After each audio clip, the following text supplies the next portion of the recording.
George's Marvellous Medicine by Roald, illustrated by Quentin Blake. Chapter 7. Grandma Gets the Medicine. Grandma sat hunched in a chair by the window. The wicked little eyes followed George closely as they crossed the room towards her. "You're late," she snapped. "I don't think I am, Grandma." "Don't interrupt me in the middle of a sentence," she shouted. "But you'd finished your sentence, Grandma." "There you go again," she cried. "Always interrupting and arguing. You really are a tiresome little boy. What's the time?" "Exactly 11 o'clock, Grandma." "You're lying as usual. Stop talking so much and give me my medicine. Shake the bottle first, then pour it onto the spoon and make sure it's a whole spoonful." "Are you going to gulp it all down in one go?" George asked her. "Or will you sip it?" "What I do is none of your business," the old woman said. "Fill the spoon." As George removed the cork and began very slowly to pour the thick brown stuff into the spoon, he couldn't help thinking back on all the mad and marvellous things that had gone into the making of this crazy stuff. The shaving soap, the hair remover, the dandruff cure, the automatic washing powder, the flea powder for dogs, the shoe polish, the black pepper, the horseradish sauce, and all the rest of them. Not to mention the powerful animal peels in powders and liquids, and the brown paint.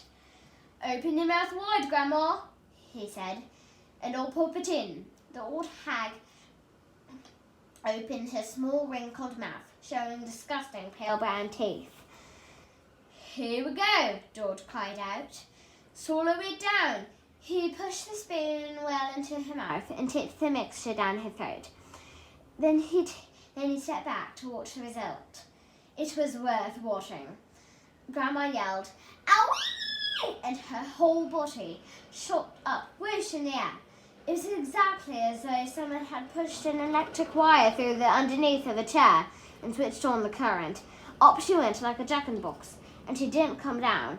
She stayed there, suspended in mid-air, about 2 feet up, still in a sitting position, but rigid now, frozen, quivering, the eyes bulging, the hair standing straight up on end.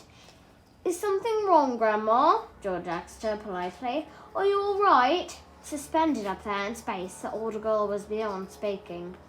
The shock that George's marvellous mixture had given her must have been tremendous. You'd have thought she'd swallowed a red-hot poker the way she took off from that chair. Then down she came again, with a plop back into her seat. "Call the fire department!" she shouted suddenly. "My stomach's on fire!" "It's just the medicine, Grandma," George said. "It's good, strong stuff." "Fire!" the old woman yelled. "Fire in the basement! Get a bucket! Man the hoses! Do something quick!" "Cool it, Grandma," George said. But he got a bit of a shock when he saw the smoke coming out of her mouth and out of her nostrils. Clouds of black smoke were coming out of her nose and blowing around the room. "By golly, you really are on fire," George said. "Of course I'm on fire," she yelled. "I'll be burnt to a crisp. I'll be fried to a fizzle. I'll be boiling like a beetroot." George ran into the kitchen and came back with a jug of water.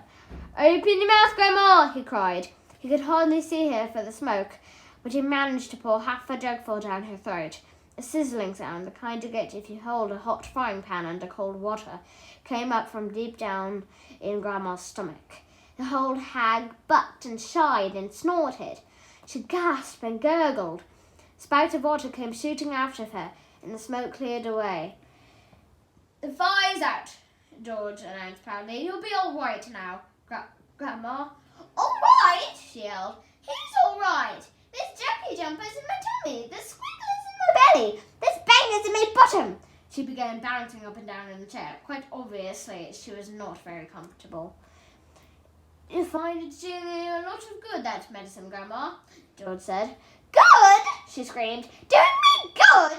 It's killing me." Then she began to bulge. She was swelling. She was puffing up all over. Someone was pumping her up. That's how it looked. Was she going to explode? Her face was turning from purple to green. But wait, she had a puncture somewhere. George could hear the hiss of escaping air. She stopped swelling. She was going down. She was slowly getting thinner again, shrinking back and back slowly to her shrivelly old self. "How's things, Grandma?" George said. No answer. Then a funny thing happened.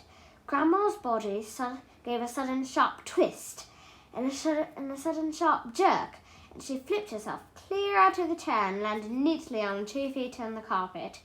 "That's terrific, Grandma!" George cried. "You haven't stood up like that for years. Look at you. You're standing up all on your own and you're not even using a stick." Grandma didn't even hear him. The frozen, pop-eyed look was back with her again now. She was miles away in another world. Marvellous medicine, George told himself. He found it fascinating to stand there watching what he was doing to the old hag. What next, he wondered. He soon found out. Suddenly, she began to grow. It was quite slow at first, just a gradual inching up, inch by inch, getting taller and taller, about an inch every few seconds. And in the beginning, George didn't even notice it. But when she had passed the 5'6" mark and was going up toward being 6 feet tall, George gave a jump and shouted, "Hey, Grandma, you're growing! You're growing up!" Hang on, Grandma, you better stop now or you'll be hitting the ceiling." But Grandma didn't stop. It was a truly fantastic sight.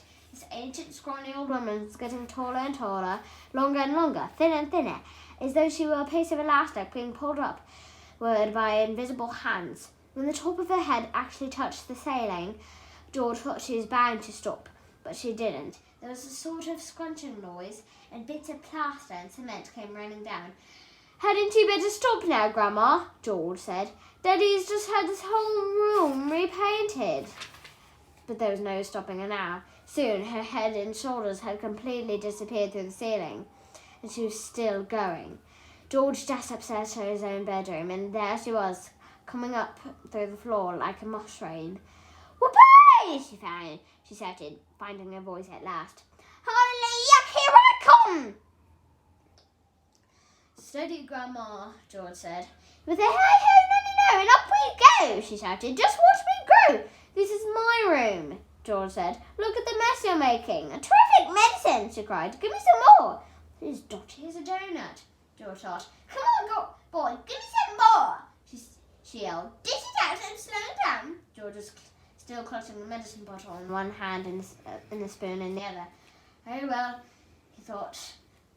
"Why not?" He poured a second dose and popped it into her mouth. "Ow!" she screamed, and up she went again. Her feet were still on the floor downstairs in the living room, but her head was moving quickly towards the ceiling of the bedroom. "I'm on my way now, boy," she called down to George. "Just watch me go." "That's the attic above you, Grandma," George called out. "And keep out of there, it's full of bugs and boggles." Crash! The old girl's head went through the ceiling as though it was butter. George stood in his bedroom, gazing at the shambles. There was a big hole in the floor and another in the ceiling, and sticking up like a post between the two, in the middle part, was Grandma. Her legs were in the room below, her head in the attic. "I'm still going!" came the old, screechy voice from above. "Give me this for this, my boy! Let's go through the roof!" "No, Grandma, no!" George called back. "You're busting up the whole house." "To heck with the house!" she shouted. "I want some fresh air. I haven't been outside for 20 years. By golly, she is coming through the roof," George told himself. He ran downstairs. He rushed out the back door into the yard. It would be simply awful if he thought, if she burst up the roof as well.